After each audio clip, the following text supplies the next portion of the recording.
Live from Fargo and serving you on TV, online, and on the go. This is Valley News Live at 10. People have turned to social media saying there may be a repeat offender in South Fargo rummaging through people's cars. Fargo police say there have been nearly a dozen vehicle break-ins reported this month alone. Valley News Team's Katie Opperly tells us how you can prevent this from happening to you.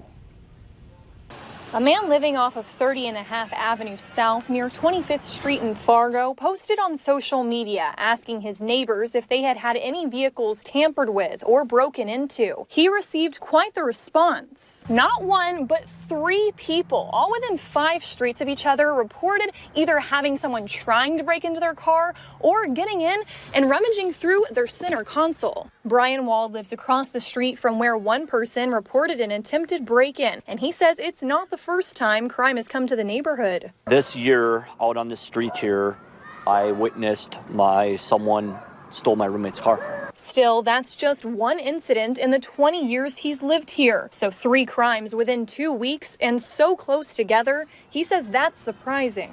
All the neighbors in this area are very conscious. We watch over each other's properties and stuff. If we leave town, we notify each other and we keep an close eye on everything. But Jessica Schindeldecker with Fargo Police says it's not uncommon. So far this month we have 11 reported vehicle break-ins, so that's how many reports have been taken versus the incidents might be higher than that.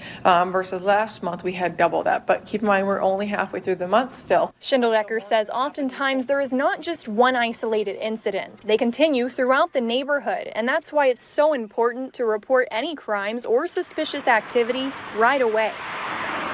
Oftentimes what we hear is that people don't want to call because they don't know if that person's really suspicious or doing anything wrong, and they don't want to bother us. But best case scenario is we can stop that crime in progress, make an apprehension, and possibly stop additional people from becoming victims from that person. So when in doubt, call police to keep you and your neighbors safe. In Fargo, Katie Opperly, Valley News Live.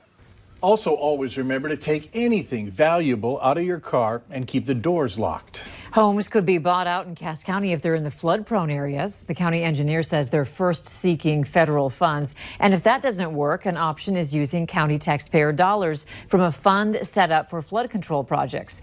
There are 8 homes total, and they're all around the town of Gardner and near the Red River. It does become a life safety issue for people as well. You know, if someone's having to boat in through waves and ice. Some commissioners have asked whether other flood prevention measures can be taken for these homes, but Benson says building a levee isn't an option since they're so close to the Red River. Deputies in Cass County are still looking for a runaway boy who they believe is in the metro area. They say George Lee Eugene Lockey was last seen Sunday morning in Harwood wearing a white sweatshirt with yellow and red lettering, along with black and white LeBron James basketball shoes. Now, if you know where he is, you're urged to call law enforcement. A rare missing persons case in North Dakota has ended on a good note. Jill Rosenow of Dickinson tells us her daughter was battling drug addiction when she took off for Colorado with her cousin. From there, she didn't know what happened to her until she spotted her on the TV news about the homeless population living on Denver streets.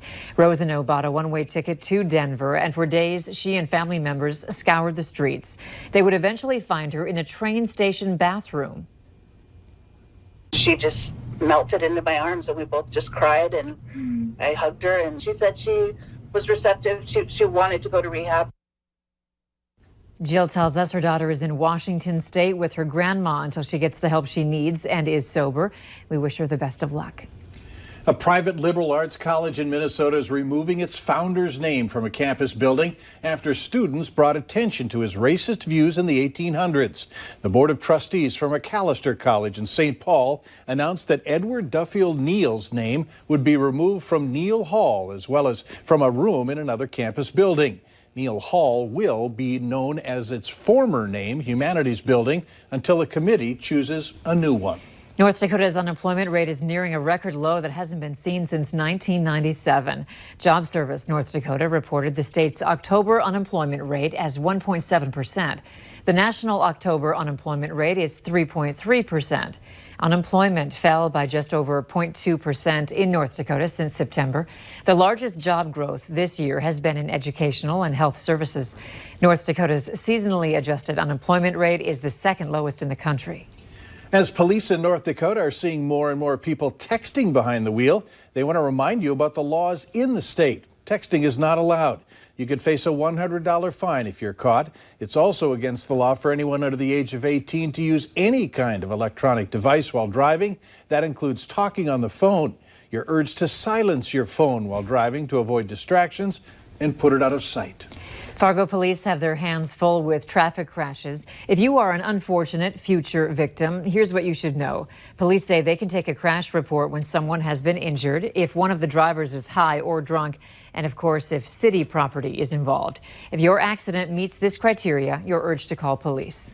In the wake of more than 9,000-barrel Keystone Pipeline oil spill last month near Edinburgh, North Dakota, U.S. House Democrats are calling for a federal review.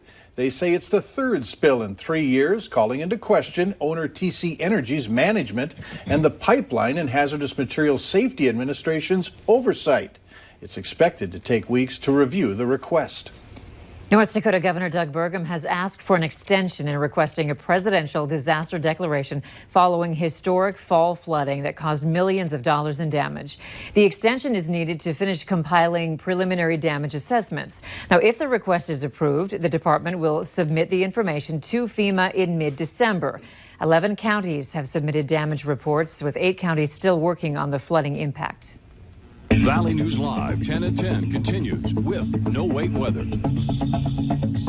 All right, we are quiet here in the valley and beyond as we head into the overnight hours, but things are going to change as many of us will wake up with a little bit of flaky material going on, and some of us will see that work into our direction as we go through the day. Right now, temperatures holding in the 30s for almost everyone. 34 Grand Forks, 32 in Jamestown. Fergus Falls right now is at 36, and farther to the east right now, 32 in Bemidji. Here is a look at the satellite. We've had a lot of cloud cover throughout the day. It's been a gray day, and that continues. We are starting to see a few echoes showing up in the Devil's Lake Basin on the radar, but not all of this is likely to reach the ground. What's developing out near Minot and a little farther out to the west is heading our way, and as we rise and shine tomorrow, we'll have a chance for some snowy weather. Here's where things will get started. When you rise and shine, temperatures are going to be in the mid-20s to mid-30s across the region, with the warmest to the south. And by morning, along and north of Highway 2, we'll have a band of snow developing to start the day. Since it's just getting started, I don't expect travel trickery out there. In fact, just some light falling snow. Some of you may have a little greasy roads from the fresh fallen snow up in the far north. Now, as we go through the mid-morning hours, we'll see this snow spread off to the east into northwest Minnesota. Look at Grand Forks. Well, by about the midday hour, having a chance at seeing some of the snow beginning there. Where you see the dark blue shades, that's a little bit heavier snow, so moderate snow at times possible. If you're in the Southern Valley, Fargo, Wahpeton, Breckenridge, down into Lakes Country, things quiet. We may even see sprinkles as we go through the midday hour. No snow yet. We'll be saying, what winter weather hutch? Well, it's not expected to start for us in the morning half of the day. As we head into the afternoon and the drive home, by this time, things along Highway 2, maybe even as far south as Highway 200 and points north, will be pretty snowy in a few places. We're not talking 6 or 8 inches of snow, but certainly there'll be enough snow to cause some slippery road conditions in north portions of the valley, northwest Minnesota. And look at this, just as we've gotten through the drive time, then the chance of some of those rain showers changing over to flakes of snow will push into southeast North Dakota and Lakes Country as we go through the late evening hours. Behind the system, then the wind picks up, and then we could have some issues with freezing road surfaces as the cold air behind the system rushes in. So here's what we're thinking. Snowfall potential from this very light down to the south as we get drizzle or rain showers early. It'll be after the drive time home before Fargo gets its 0 to 1 inch or so of snowfall. Up Fargo and points north, a widespread area getting 1 to 3 inches of snowfall with narrow bands where those heavier bands set up, and that could be over Grand Forks or over points just north of Fargo along Highway 200 here, of 2 to 5 inches of snow. I expect an enhanced band over central portions of Minnesota as we go through the afternoon and evening tomorrow. So for Fargo, we wake up cloudy, near 30, warming it up into the mid-30s. We'll have a chance of some sprinkles throughout the day, but after the dinner hour, we could see that changing over to a little bit of snow and maybe upwards of an inch. In Fargo, a little more to the north. As you go into Grand Forks, I'm expecting closer to 2, maybe even 3 inches of snow. Thief River, you could see a little bit of snow as well, with the possibility of seeing that 2 to 5 category in your neck of the woods. 32 tomorrow afternoon on your way home in Thief River Falls. Here's the corn, this one taken by Donald in the Reynolds area. Thanks so much for sharing your photo.